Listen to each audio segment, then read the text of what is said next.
तो आज हम बीएड एग्जाम्स के लिए एक बहुत ही इम्पॉर्टेंट टॉपिक कवर करने वाले हैं, रियलिज्म यानी यथार्थवाद। हम ये जानेंगे कि रियलिज्म के अकॉर्डिंग करिकुलम कैसा होना चाहिए, टीचिंग मेथड्स क्या हैं और एक टीचर का रोल क्या होता है। चलिए शुरू करते हैं। इस टॉपिक को अच्छे से समझने के लिए हम इसे कुछ हिस्सों में बांट लेते हैं। सबसे पहले देखेंगे कि रियलिस्ट करिकुलम में क्या पढ़ाया जाता है, फिर बात करेंगे टीचिंग मेथड्स की। इसके बाद टीचर और स्टूडेंट का क्या रोल है ये समझेंगे, एक क्लासरूम एग्जाम्पल भी देखेंगे और आखिर में एग्जाम के लिए सारे की पॉइंट्स को जल्दी से रिवाइज करेंगे। तो सबसे पहला सवाल, रियलिस्ट करिकुलम में आखिर पढ़ाना क्या चाहिए? रियलिज्म का जवाब ना बड़ा सीधा सा है। हमें वो सब कुछ पढ़ाना चाहिए जो इस रियल वर्ल्ड पर, इस असल दुनिया पर बेस्ड हो, जिसे हम देख सकते हैं, फील कर सकते हैं और टेस्ट कर सकते हैं, यानी ऑब्जेक्टिव रियलिटी। तो रियलिस्ट कैरिकुलम का फोकस आप देखेंगे हमेशा साइंस और प्रैक्टिकल सब्जेक्ट्स पर होता है, जैसे फिजिक्स, केमिस्ट्री, बायोलॉजी और मैथमेटिक्स। ये सबसे इम्पॉर्टेंट सब्जेक्ट्स माने जाते हैं। क्यों?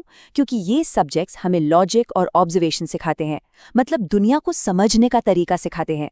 रियलिज्म के लिए सबसे ज़रूरी बात यह है कि एजुकेशन की रियल लाइफ यूटिलिटी हो, ताकि स्टूडेंट प्रैक्टिकल लाइफ के लिए तैयार हो सके। तो सीधी सी बात है, रियलिज्म का फंडा एकदम सिंपल है। एजुकेशन को लाइफ की रियलिटी से डील करना चाहिए। बस वही पढ़ाओ जो सच है और जो असल जिंदगी में काम आए। अच्छा, करिकुलम तो इतना प्रैक्टिकल हो गया, तो फिर पढ़ाने का तरीका कैसा होगा, राइट? तो हमारा अगला सवाल यही है, हमें पढ़ाना कैसे चाहिए?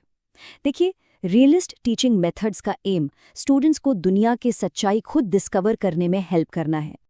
रियलिस्ट टीचिंग का बेस है डायरेक्ट एक्सपीरियंस, यानी लर्निंग बाय डूइंग। नॉलेज सिर्फ किताबों से नहीं आती, बल्कि हमारी सेंसेस से आती है, देखकर, सुनकर और छूकर। यहाँ पर इंडक्टिव मेथड का यूज होता है, मतलब आप पहले स्पेसिफिक एग्जाम्पल्स देखते हैं और फिर उन सब को मिलाकर एक जनरल रूल या प्रिंसिपल बनाते हैं।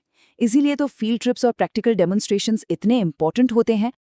रियलिस्ट एजुकेशन की जो फाउंडेशन है ना, वो है साइंटिफिक मेथड, और इसके 4 सिंपल से स्टेप्स हैं। पहला, किसी प्रॉब्लम को ऑब्जर्व करो। दूसरा, एक हाइपोथेसिस बनाओ, मतलब एक अंदाजा लगाओ कि सॉल्यूशन क्या हो सकता है। तीसरा, उस हाइपोथेसिस को टेस्ट करने के लिए एक्सपेरिमेंट करो और डेटा कलेक्ट करो। और चौथा, अपने रिजल्ट्स के बेसिस पर एक फाइनल कंक्लूजन पर पहुंचो। चलिए अब बात करते हैं रियलिस्ट टीचर के रोल की। एक रियलिस्ट क्लासरूम में टीचर सिर्फ पढ़ाने वाला नहीं होता, बल्कि वो अपने सब्जेक्ट का एक्सपर्ट और स्टूडेंट्स का गाइड होता है। एक रियलिस्ट टीचर की ना कई इंपॉर्टेंट रिस्पॉन्सिबिलिटीज होती हैं। सबसे पहली बात तो ये कि वो अपने सब्जेक्ट का एक्सपर्ट होना चाहिए, उसे डीप फैक्चुअल नॉलेज होनी चाहिए। उसका काम है उस नॉलेज को स्टूडेंट्स तक क्लियर और एक्यूरेट तरीके से पहुंचाना। वो कोई को लर्नर नहीं, बल्कि एक गाइड है जो स्टूडेंट्स को रियलिटी का रास्ता दिखाता है। और सबसे इम्पॉर्टेंट, वो स्टूडेंट्स में लॉजिकल और क्रिटिकल थिंकिंग को एनकरेज करता है। ओके, टीचर का रोल तो समझ लिया, अब बात करते हैं स्टूडेंट की। एक रियलिस्टिक स्टूडेंट कैसा होता है? इस सिस्टम में स्टूडेंट सिर्फ एक पैसिव लिसनर नहीं है, बल्कि नॉलेज की डिस्कवरी में एक एक्टिव पार्टिसिपेंट है। रियलिस्ट मॉडल में स्टूडेंट एक एक्सप्लोरर है, जो सिर्फ इन्फॉर्मेशन रिसीव नहीं करता, बल्कि उसे खुद हासिल करता है। वो एक्सपेरिमेंट करके, ऑब्जर्व करके और अपने आसपास की दुनिया से इंटरैक्ट करके सीखता है। उसका मेन फोकस इस मटेरियल वर्ल्ड और नेचर के लॉज को समझना होता है।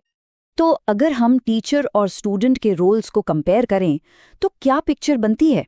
देखिए, टीचर एक गाइड है, एक एक्सपर्ट जो फैक्ट्स को प्रेजेंट करता है और उसका रोल सुप्रीम है। वहीं स्टूडेंट एक एक्टिव ऑब्जर्वर और एक्सपेरिमेंटर है, जो अपनी सेंसेस से सीखता है और टीचर की गाइडेंस को फॉलो करता है। दोनों के रोल्स अलग अलग हैं, पर एक दूसरे पर डिपेंडेंट है। चलिए अब इस पूरी थ्योरी को एक प्रैक्टिकल क्लासरूम एग्जाम्पल से समझते हैं। इससे सब कुछ एकदम क्लियर हो जाएगा। तो सवाल ये उठता है कि ये सब एक रियल लेबोरेटरी सेटिंग में कैसा दिखेगा। चलिए देखते हैं। इमेजिन कीजिए बॉटनी की एक क्लास चल रही है और टॉपिक है अ फ्लावर एंड इट्स पार्ट्स। तो यहाँ पर एक रियलिस्ट लेसन कैसे चलेगा? देखिए, टीचर हर स्टूडेंट को एक रियल फ्लावर देगा, मान लीजिए हिबिस्कस का फूल, फिर स्टूडेंट्स को बोला जाएगा कि अपनी सेंसेस का यूज करके, मतलब देखकर, छूकर, सूंघकर इस फूल को ऑब्जर्व करो। इसके बाद टीचर स्टूडेंट्स को गाइड करेगा कि फ्लावर को डाइसेक्ट कैसे करना है और उसके पार्ट्स जैसे पेटल्स, सेपल्स, स्टेमन, पिस्टल को आइडेंटिफाई कैसे करना है। फिर स्टूडेंट्स उस फूल की ड्राइंग बनाएंगे और पार्ट्स को लेबल करेंगे। तो जो फाइनल कंक्लूजन निकलेगा वो टेक्स्ट बुक के डायग्राम पर नहीं बल्कि डायरेक्ट ऑब्जर्वेशन पर बेस्ड होगा। ऑलराइट, तो अब फटाफट से इस पूरे टॉपिक के की पॉइंट्स को रीकैप कर लेते हैं। ये आपके एग्जाम रिवीजन के लिए बहुत हेल्पफुल रहेगा। तो एग्जाम के लिए आपको ये 4 बातें बिल्कुल याद रखनी है। पहला, करिकुलम। इसमें साइंस, मैथ्स और प्रैक्टिकल सब्जेक्ट्स पे जोर दिया जाता है जिनकी रियल वर्ल्ड यूटिलिटी हो। दूसरा, टीचिंग मेथड्स। ये ऑब्जर्वेशन, एक्सपेरिमेंटेशन और लर्निंग थ्रू सेंसेस पर बेस्ड होते हैं। तीसरा, रोल ऑफ टीचर। टीचर एक एक्सपर्ट और गाइड है जो ऑब्जेक्टिव फैक्ट्स प्रेजेंट करता है। और चौथा, रोल ऑफ स्टूडेंट। स्टूडेंट एक एक्टिव लर्नर है जो डायरेक्ट एक्सपीरियंस और एक्सप्लोरेशन से दुनिया को समझता है। Don't forget to like and subscribe.